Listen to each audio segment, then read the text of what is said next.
Bataan Peninsula State University, what is your goal? Papasa ka ba? Sasabay ka ba? Magtatap?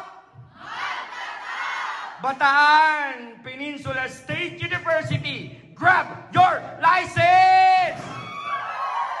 Okay, question, ladies and gentlemen. As a PHN, you will provide occupational health services in which of the following settings in your municipality? Number 1, grocery, 400 meters away with 15 employees. Number 2, garment factory 2 kilometers away with 22 workers. Number 3, printing press 1.5 kilometers away with 33 workers. Or farm 6 kilometers away with 5 workers. Is it letter A,